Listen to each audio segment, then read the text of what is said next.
So the video today is probably something that I'm gonna have to put together because there's gonna be a lot of parts, I think. But I woke up early this morning and I'm gonna kind of build on my post yesterday. First thing I saw this morning on the support group was somebody saying she just got diagnosed and she doesn't even understand how she can work. And you know, I understand the feeling. I had the feeling a few weeks ago. Not necessarily work, but you feel like you want to scream at the top of your lungs as loud as you can to anybody who will listen. I have cancer. Give me a fucking break. Give me a minute. Stop. Just world, stop. Because everything is flying at you so fast. Words you've never heard before. ER positive, PR negative, HER2 positive, genetic testing, BRCA1, BRCA2, like mastectomy, lumpectomy. I can't even say the chemo drugs. Don't even know. Most of them have TCHP, that's what I'm going to be on. The Red Devil, that's some other chemo. There's a ton of them. Then there's hormone blockers that you might do during chemo or after. You might do radiation. You might do immunotherapy. You might do a combination of all of it. You might have pills. They might be injectables. You're going to get a port. These are all things that in normal life you don't know about, you don't talk about, you don't hear about. So in the first 72 hours of being told you have cancer, now all of a sudden you're just getting things hurled at you. Surgery, chemo, radiation, things that you've heard of those things. Probably haven't had to deal with them. At least not yourself. And everything that you hear about them are horror stories. So yeah, there is a moment. And it could be a 24, 48, 72 hour moment. It could be a 4 or 5 day, don't know the hours of those, moment where you just want to scream, stop. World, stop. Give me a moment. I don't want to go to work. I don't want to get out of bed. I don't want to talk to anybody. But at the same time, I want to run around. I want to scream. I want to talk to everybody. I want all the answers and I want them right now. That's not possible. You got to go through tons more testing so that you can have the correct answers, so that you can walk down the correct path and you can be educated on options. And I suggest to everybody, talk to a naturopath as well. I think you should do everything you can to advocate for yourself and help yourself. Change your diet, change your lifestyle. Talk to a naturopath, get on vitamins and stuff to support you through this. Do what the doctors are telling you to do. Do your chemo, do your whatevers, do it all. Hit it from every angle. Take vitamin C. Do the stuff, do the things, read all the research. Don't confuse yourself. Now, this is one thing that I tell people in the horse world all the time. This is huge because I've seen it happen way too many times and it's just sad. When you have a good person who knows what they're talking about, yes, you can get a second opinion. Yes, you can do real research, not Facebook research and my cousin's uncle said, or some political person or some actress. Like, people actually know what they're talking about. People that have a doctor in their name that have done years of schooling and research, not an actress or an actor, and definitely not a politician. So, start there. But in horses, you see this all the time. Same thing. You have some YouTube trainer that got 1 million views for something, and they're like, well, they say you should never use a bit because bits are mean. Okay. So they had a video that got a lot of hits. What else have they done? What makes them an expert? Because they've had horses in their backyard their whole life? What have they done with their horses? Well, you don't have to be a show person to know what you're doing. No, you do not. But I want 30, at least 30 horses that they have started and trained that do something really well. They don't have 30. They don't have 2. They have 1 that they made a video with that somebody else trained. Don't listen to them. That's not your person. And that's not to say that there are people out there that have lots of horses that are great, because there's some that aren't. They're shitty humans, or they're not good to horses, whatever. But for the most part, if you find a trainer that has trained at least 30 horses, start to finish, to do something, I don't care if they're the best trail horse on the planet or if they're world champions in something, but they need to know how to do something, and multiple people need to be able to ride them. This whole thing, well, I'm the only one that can ride this horse, then you're a shit trainer. If you can't make a horse for other people, for amateurs, for kids, whatever, then you're a shit trainer. If you can only make a horse for yourself, you're a shit trainer. That's not what it's about. Unless you're independently wealthy and you can have all your own horses and nobody else ever has to follow you, great. But that's not typically the case. You're typically needing to make horses for other people, for amateurs and for junior exhibitors, and to sell, which means they're going to go to somebody else. And if you can't make a nice horse, then that horse is going to have a terrible life, and it's your fault. So when you're a professional horse trainer and you have a client that comes to you every day, well, Steve down the road said this. Well, Betty down the road said this. Well, my mom's cousin's brother said this. Well, the internet said this. Well, YouTube said this. Well, the guy I found on Craigslist said this. Oh, well, TikTok. Well, I've been watching TikTok videos and this is what they all say. No. Now you're getting way too many opinions and you're going to confuse yourself, and you're setting yourself up not for success, but for failure, because you have too many things going on. So when I say advocate for yourself, do so smart.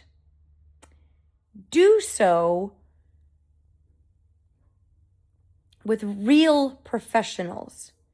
As a professional horse trainer, if you call another really good professional horse trainer and say, hey, got a question, let me bounce it off you, I don't care, because 9.9 times out of 10, they're going to tell you exactly what I'm telling you, because that's why it all works. So maybe they have another idea how to get there. Fantastic. I'd love to know too. I don't know everything. Nobody does. So when you get diagnosed and you want to talk to a naturopath as well as your oncologist, do it. And a good naturopath will give you ways to support you through Western medicine, not tell you it's all wrong. That's all wrong. If anybody does that, red flag. Huge red flag. In horses or anything else. If you talk to somebody, well, you should never do that. That's absolutely wrong. That's the wrong thing. You shouldn't put a bit on a horse. You shouldn't put a saddle on a horse. You should never use a nylon halter. That's wrong. Okay. You are closed-minded. You are not open to other avenues. and you shouldn't be giving advice. So you can say, I don't typically use bits, and here's why, but I do understand why people do. I don't typically use a saddle. I understand why people use saddles, and in certain circumstances, they're absolutely necessary. I prefer a leather halter. They're safer, they're whatever. But a lot of people use nylon halters, they're cheaper, and I understand it. I wouldn't use one in this situation, but I can totally understand why you would use one in these situations. Now you got yourself a winner because they understand the whole thing. People who don't understand the whole thing are the ones that are like, no, that's wrong. Don't ever do that. Ah! So,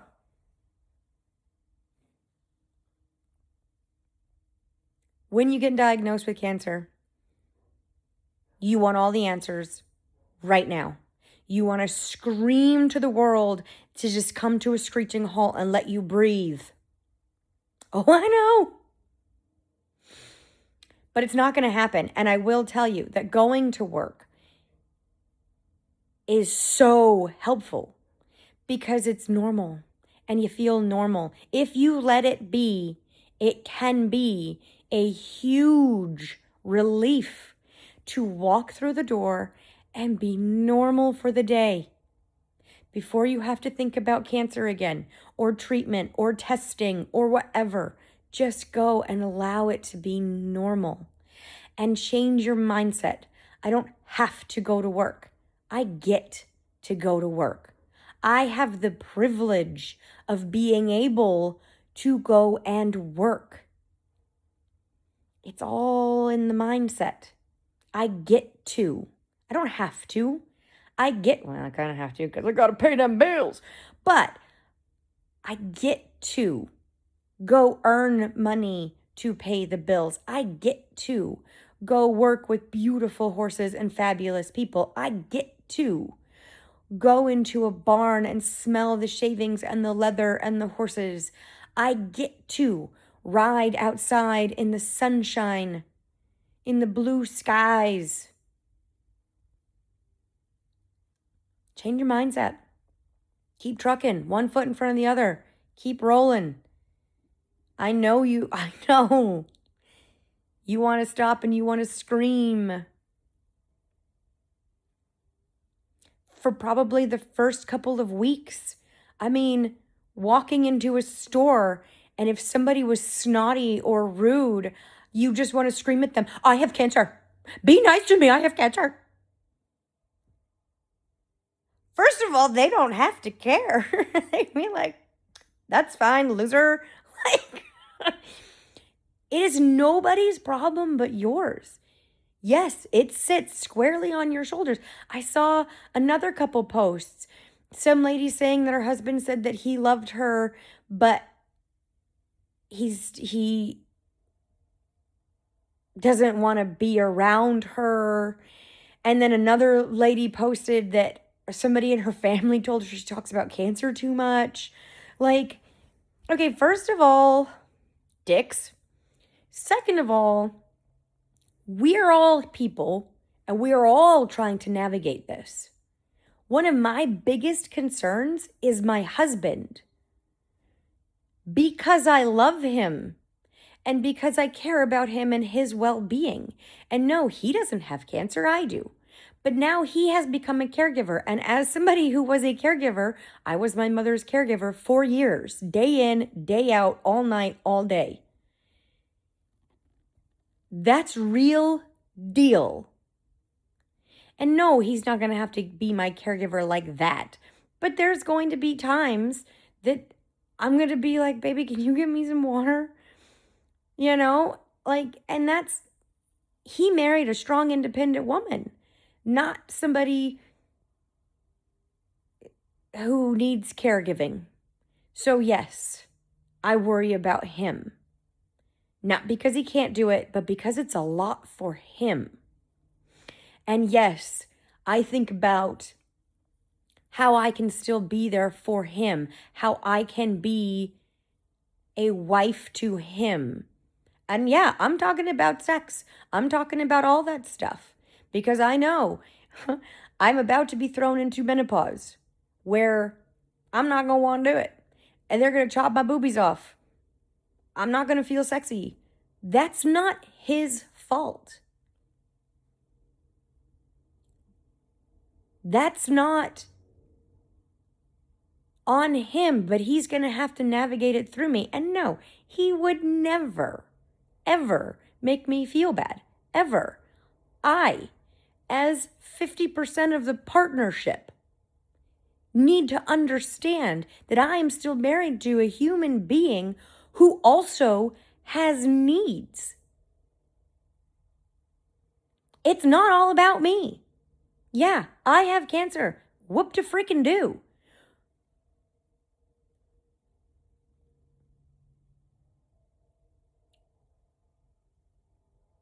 The world doesn't stop. You can't stop being you. You are not now all of a sudden you're a cancer patient and that's your identity. No, you're still you. You're still who you were 5 days ago, 10 days ago, 6 months ago, before you got diagnosed. That's who you are. Cling to that. Stay that person. There's going to be days where it's really hard to be that person. There's going to be days where, let me correct that. You are still that person. You just don't feel good. We've all had a cold. We've all had a flu. We've all had days where we just don't feel good.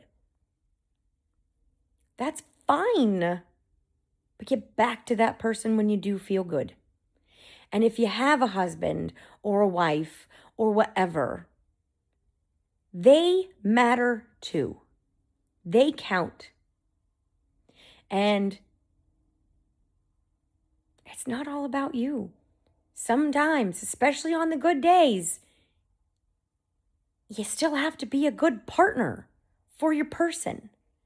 And if everybody's sick of talking about cancer, then they're not the people to talk to cancer about. Find somebody else. You did in the support group. A friend. I mean, there's hotlines, there's foundations, there's your hospital has people you can talk to. There are people you can talk to. You want to talk about cancer? You call me, you message me on or comment on one of my things. I'll talk to you about cancer. I'll talk to you all day about cancer. Now, I'm probably going to be a little positive. And if you don't want to be positive, then be ready for that. But I am the ultimate hype woman. I will hype you up. That's who I am. That's what I like to do.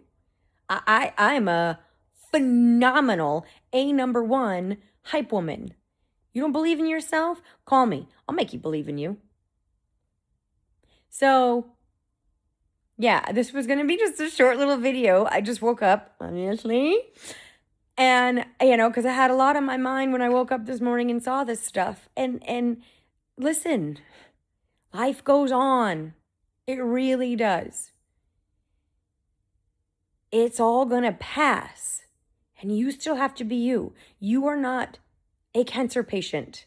You are Stephanie. You are Andrea. You are Brittany. You are Sophie. You are whoever you are. You just have a few cells in a part of your body that are acting bad. They're acting a fool. They're bad actors. So you got to do what you got to do to get rid of those cells and move on. You can't wallow. You can't unpack. I went through years of depression. Oh, I unpacked. I set up shop. I went down to the depths that I didn't know were inside of me. I locked the doors. I blocked the windows, and I lived in a dark, dark place. I gained a ridiculous amount of weight. I would work horses and give lessons, and then I would go get lunch, usually McDonald's or something, a whole large soda, large fries, and then I'd probably go to Baskin Robbins to get ice cream. And then I would drive to the other side of town where there was a little pullout with some trees so you couldn't see me. And I would sit in my car and scream cry until I lost my voice, until my eyes hurt because they were so swollen. My hands hurt from gripping my steering wheel or punching the steering wheel. And I would just release so much rage and sadness every single day. Alone in my car, eating, and scream crying. I just wanted to die. That's all I wanted. I just wanted to die. I wanted to get on the highway and drive across the center line, but I wouldn't let myself because I didn't want to hurt anybody else. And because even without a seatbelt on going 100 miles an hour, it wasn't a guarantee that I would die. I might just be a vegetable. I wanted to put my gun in my mouth and pull the trigger. But again, I thought, what if, there's these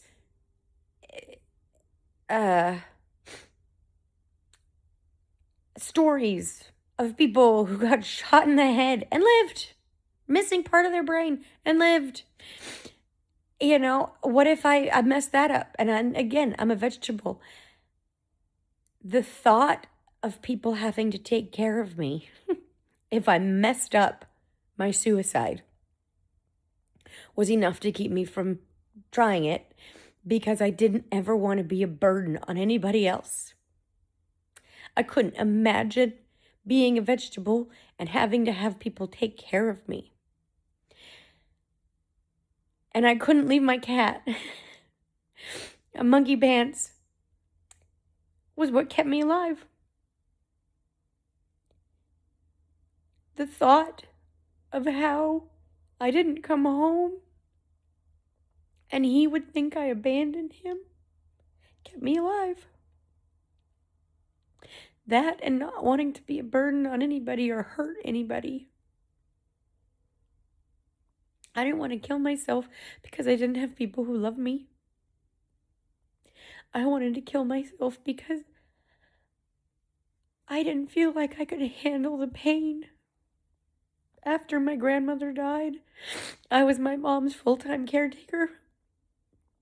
I would get up, I would get her up, I would get her fed, I would get her cleaned up, I would get her to daycare, I would go to the barn, I would work horses, I would do lessons, I would go and scream and cry, I would go back to work, I would work horses, I would give lessons.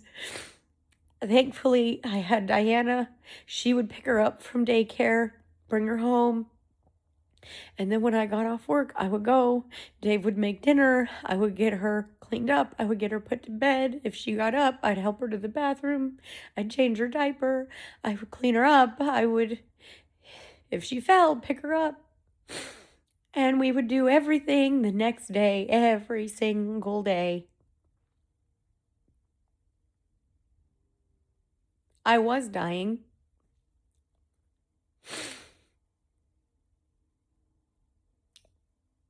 I was so sad. I was so angry. I was so scared. And I unpacked. Oh, I lived there. And then everything got really bad between Dave and I because I had checked out. I was no longer his wife. I was barely his friend.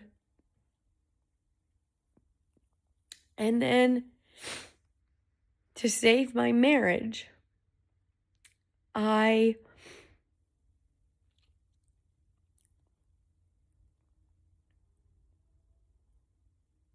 found a therapist.